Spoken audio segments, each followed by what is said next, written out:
Primer, abans que res, volia també comentar que malgrat la disminució en la quantitat de comunicacions respecte a les jornades de l'any passat, continua havent-hi una gran qualitat en les comunicacions que s'han presentat i vull felicitar a tots els autors i autores d'aquestes comunicacions i també han sigut continguts molt diversos i també això crec que mostra la qualitat de la recerca que es fa a Catalunya a nivell de neuropsicologia. Sense més, passo a presentar la comunicació titulada Accelerated Age-Related Hippocampal Change in Schizophrenia, a Morphometric Study Across the Adult Lifespan, que es presentarà ara de seguida Núria Pujol i si no tinc malament és part de la tesi que espero que molt aviat defensi. Endavant. I felicitacions. Hola, bon dia a tothom. Primer, gràcies a l'organització per donar-me l'oportunitat d'estar aquí amb vosaltres i presentar-vos aquest treball que hem fet al grup de Neuropsicologia de la Universitat de Barcelona i que tracta sobre el patró d'atròfia de l'hipocamp al llarg de tot el cicle vital de l'esquizofrènia. Sabem que les alteracions de l'hipocamp són nuclears a la fisiopatologia de l'esquizofrènia i que es vinculen amb els dèficits cognitius.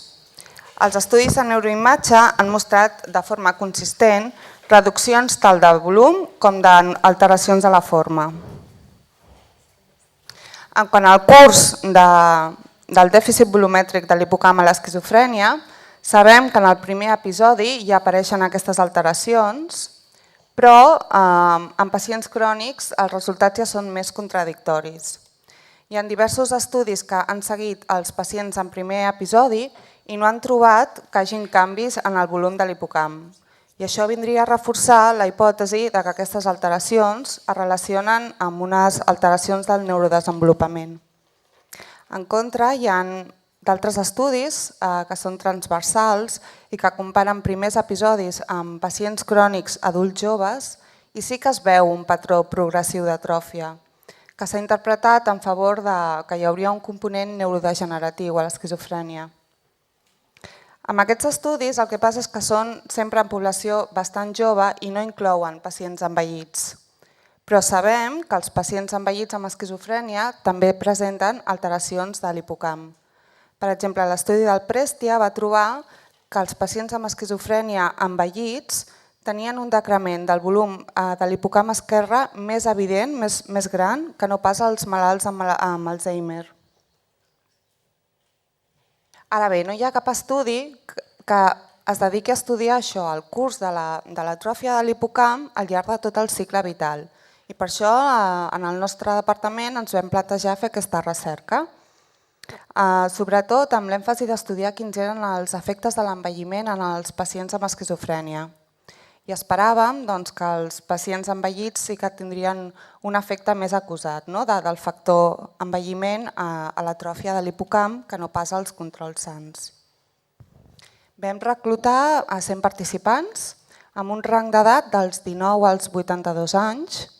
Tots eren pacients estables de la unitat d'esquizofrènia del clínic que es tracten de forma ambulatòria, no són pacients que estan a cap institució, i vam descartar que hi hagués qualsevol mena d'alteració neurològica o consum de tòxics. Com a part de la bateria neuropsicològica, aquí només he inclòs les proves d'aquest estudi, però era una bateria molt àmplia i incloïa també només en la població d'edat avançada les dos tests de screening, que eren el Mini-Mental i un qüestionari de funcionament d'activitats, que és una mesura de funcionament social. Vam utilitzar un mètode de segmentació automàtica de l'hipocamp. L'anàlisi de la forma el vam fer mitjançant el programa LONI de la UCLA i el del volum de l'hipocamp mitjançant el FreeSurfer. Com a resultats, no hi havia diferències entre pacients i controls, ni amb edat ni amb gènere, però com era d'esperar, els pacients tenien greus dèficits cognitius i també a nivell de funcionament social. Bé, potser aquest és el resultat més maco que vam trobar, és la relació que hi ha entre l'edat i el volum de l'hipocamp, aquí està en puntuació Z, i en blau podeu veure quin és el model lineal que caracteritza la relació en els controls sans. Però en canvi, en els pacients amb esquizofrènia, aquí en color vermell, vam trobar que hi havia un primer període on hi havia un increment de l'atròfia significatiu, que era al voltant de l'inici de la malaltia i que continuava fins als 35 anys. Seguia per un període d'estabilitat fins que als 60 anys tornàvem a trobar un altre període crític per l'atròfia accelerada en els pacients amb esquizofrènia. On estaven principalment aquestes atròfies?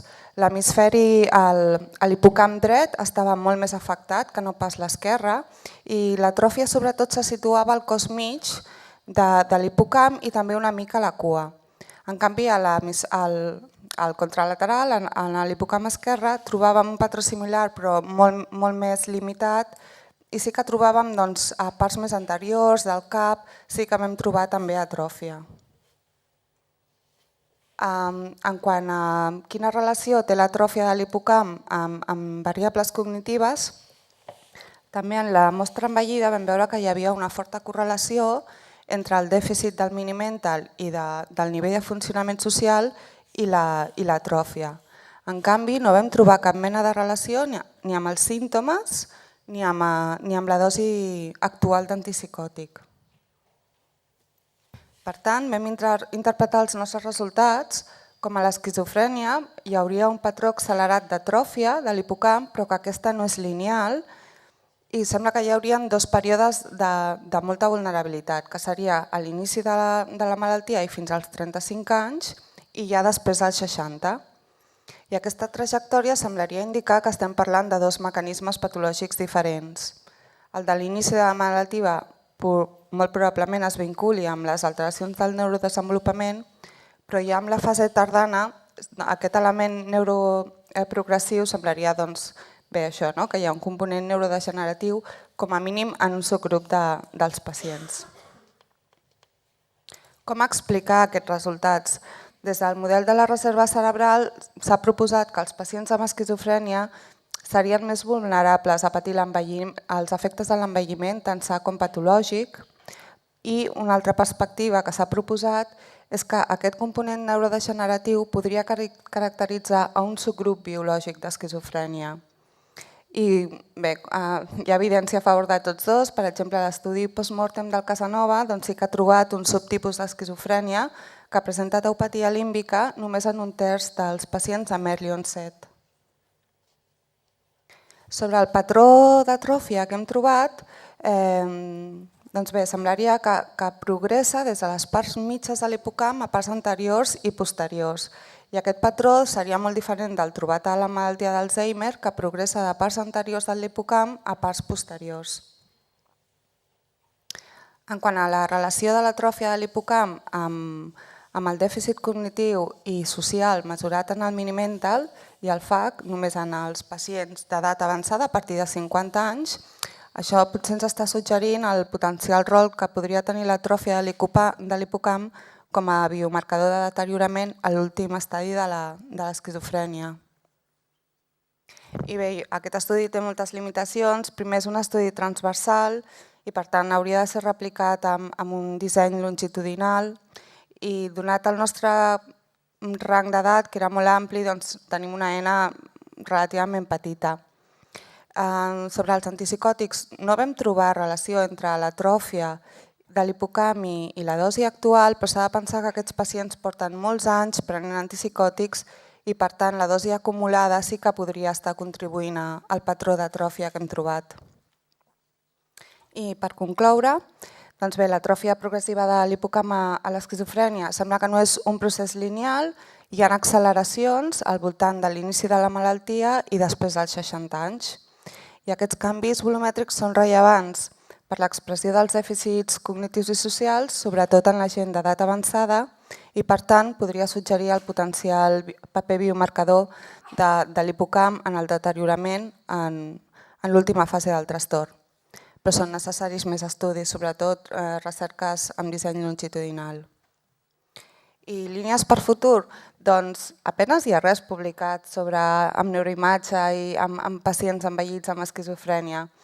I en canvi és un tema molt interessant perquè sabem que els pacients d'edat avançada són un grup d'alta vulnerabilitat que tot i que tenen una esperança de vida molt disminuïda estan creixent el número de pacients envellits amb esquizofrènia i hi ha estudis que demostren que això té un alt impacte econòmic en el sistema sanitari i, per tant, jo crec que l'estudi de l'envelliment, els efectes de l'envelliment en l'esquizofrènia ens ajudaran a comprendre més la malaltia i ens poden ajudar a la detecció precoç de pacients que poden necessitar intervencions terapèutiques específiques. I aquest és l'equip de la unitat de neuropsicologia de la Universitat de Barcelona que dirigeix la doctora Carme Junquer i on també hi participa el doctor Penedès i la doctora Rosa Catalán. I aquest estudi s'ha fet en col·laboració amb d'altres institucions i agrair-li molt especialment al doctor Costa Freda del King's College tot el suport i bé, moltes gràcies per l'atenció.